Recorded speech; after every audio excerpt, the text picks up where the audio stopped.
If a war broke out between the United States and China, the clash between two of the world's most powerful militaries would be horrific.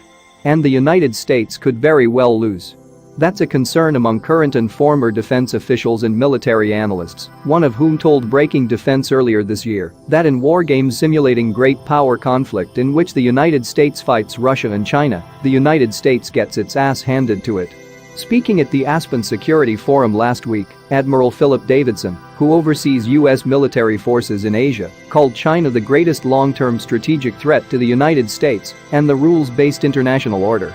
He described China's rapid military buildup in nearly every domain: air, sea, land, space, and cyber, and said that while China's capabilities don't outnumber America's in the region for now, it's possible they could overtake the United States within the next 5 years. But the sheer number of ships, missiles, planes, and people doesn't tell the whole story. What already gives the Chinese the advantage is geography. The Obama administration's ill-fated Asia pivot did not prevent the growth of China's military and economic power in the region, as it built artificial islands, embedded itself in key infrastructure projects, and invested in its military.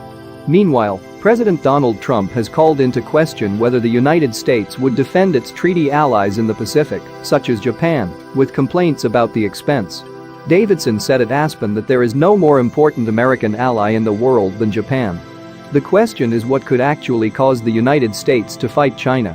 What if China invades and occupies Taiwan, a democratic U.S. partner and arms customer? Would America actually risk World War III? What if China forces its claim to the Senkaku Islands, which the United States considers to belong to Japan? Does that fall within America's treaty commitments to defend its ally? There's no guarantee that a US president, especially Trump, would resort to war in either case. But these are among the scenarios war gamers at the Rand Corporation have studied to see if the United States could prevent China from claiming territory by force. It's not clear that the US could. Notably, the likeliest US-China war scenarios take place in Asia. It's not that a Chinese victory means the Chinese Communist Party takes over Washington, but that the US can't successfully eject China from Japanese-claimed territory or Taiwan. In an attempt to do so, besides cyber attacks, the United States could attack Chinese forces from the air or sea. The problem is that China has spent at least the past 20 years, partly informed by observations of how the US conducted the Gulf War in the 1990s, preparing for exactly this kind of conflict and investing in defenses that could violently thwart a US approach.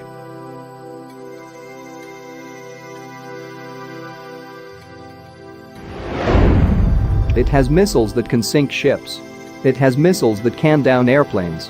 And it has missiles that could theoretically reach US regional bases in Japan and Guam, leaving planes and runways vulnerable to attack. Many Chinese observers suggest that missile strikes on air bases would be part of the opening salvos of a war, notes Rand's US-China military scorecard. Shutting down such a base even for a matter of days, according to Rand, could be enough to change the course of the conflict. The Chinese don't have to comprehensively defeat the United States militarily in order to achieve their near-term objectives, David Ochmanek, a senior international and defense researcher at Rand, told me. If their objective is to overrun Taiwan, that in principle can be accomplished in a finite time period, measured in days to weeks.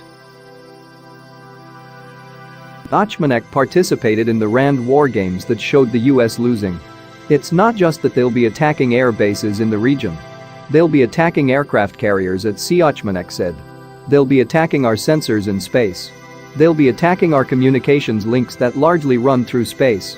They'll be corrupting the databases in our command systems. They're going to try to suppress us in every dimension that they can.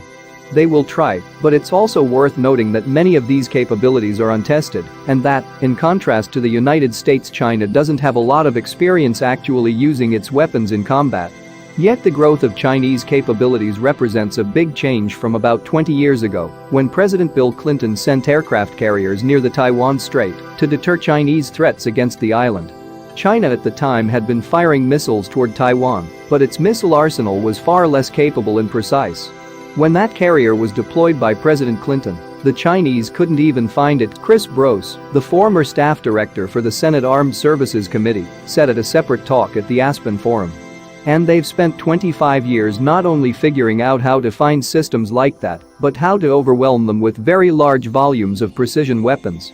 If the US were to deploy an aircraft carrier near the strait when there was a real possibility of conflict, Bros said, let's put it this way, I wouldn't want to be on that aircraft carrier. For now, the United States is countering China in calibrated ways that send a message of displeasure, but that are not likely to provoke an aggressive response from Beijing. The United States has stepped up its pace of sending Navy ships through the strait, as well as its freedom of navigation exercises in the South China Sea. France and Britain have also conducted such exercises. And the United States is competing with or confronting China outside of the military realm as well, slapping high tariffs on Chinese imports in pursuit of a trade deal, and banning the Chinese telecommunications firm Huawei from doing business in the US. Washington has, however, been less aggressive in pushing China on human rights and democracy issues, including China's mass detention of Uyghur Muslims and its support of a crackdown on protesters in Hong Kong. The United States knows a lot about China's capabilities, but discerning its intent is another question. John McLaughlin, a former acting director of the CIA who now teaches at Johns Hopkins University, notes that Chinese officials have said they aim to be a global power, but what that really means is not clear. Are they trying to build a defensive buffer zone around their borders? A lot of countries do that. Or is their intent something more sinister? When I look at the world, you can sort of say there are certain countries that are hostile to us clearly, such as North Korea and Iran, McLaughlin told me. China still represents a huge uncertainty. Nearly a decade ago, then Defense Secretary Robert Gates warned about the dangers of a high-end war and said that any defense secretary who advised sending a land army into Asia or the Middle East or Africa should have his head examined. The likely costs of such a conflict have only risen since then, and so has the reluctance of the commander-in-chief to get involved in expensive foreign entanglements. As for the Democrats vying to replace Trump, many of the 2020 primary candidates have cited China as a major national security threat, highlighting a bipartisan consensus on the issue in Washington. The policies that flow from that perception are still in most cases a work in progress, however. There's another uncertainty. War games are one thing and reality is another. Intangibles such as training could affect the outcome. They haven't for many wars, McLaughlin said. So to some degree, their actual performance beyond war games is yet to be determined. And hopefully we won't have to determine it.